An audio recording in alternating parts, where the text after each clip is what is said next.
اعوذ باللہ من الشیطان الرجیم بسم اللہ الرحمن الرحیم سبحان اللہ وبحمدہ سبحان اللہ العظیم وبحمدہ استغفر اللہ الف لام میم اللہ لا الہ الا هو الحی القیوم اللہم صلی علی محمد وعلی آل محمد کما صلیت علی ابراہیم وعلی آل ابراہیم انکا حمید مجید اللہم بارک علی محمد وعلی آل محمد کما بارکت علی ابراہیم وعلی آل ابراہیم انکا حمید مجید رب اشرح لی صدری ویسر لی امری واحلل عقدۃ من لسانی یفقہوا قولی۔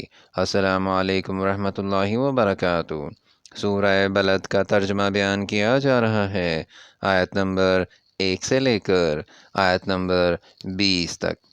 شروع اللہ کے نام سے جو بڑا مہربان نہایت رحم والا ہے۔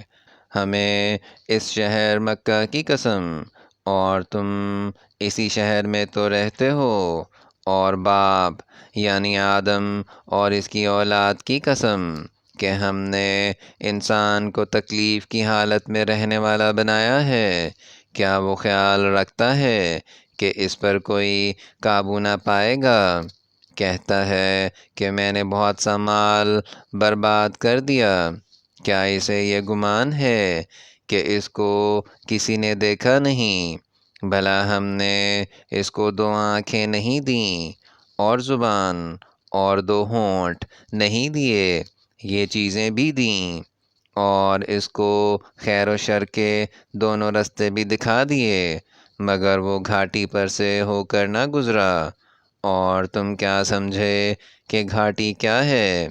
کسی کی گردن کا چھڑانا، یا بھوک کے دن کھانا کھلانا، یتیم رشتہ دار کو، یا فقیر خاکسار کو۔ پھر ان لوگوں میں بھی داخل ہوا جو ایمان لائے اور صبر کی نصیحت اور لوگوں پر شفقت کرنے کی وصیت کرتے رہے۔ یہی لوگ صاحب سعادت ہیں، اور جنہوں نے ہماری آیتوں کو نہ مانا وہ بدبخت ہیں۔ یہ لوگ آگ میں بند کر دیے جائیں گے۔ یہاں تک سورہ بلد کا ترجمہ آیت نمبر 20 تک بیان کر دیا گیا ہے۔ اگر اس میں کوئی غلطی ہو جائے تو ہم اللہ تعالیٰ سے معافی چاہتے ہیں، اور دعا ہے کہ اللہ تعالیٰ ہماری ہدایت فرمائے۔ آمین یا رب العالمین۔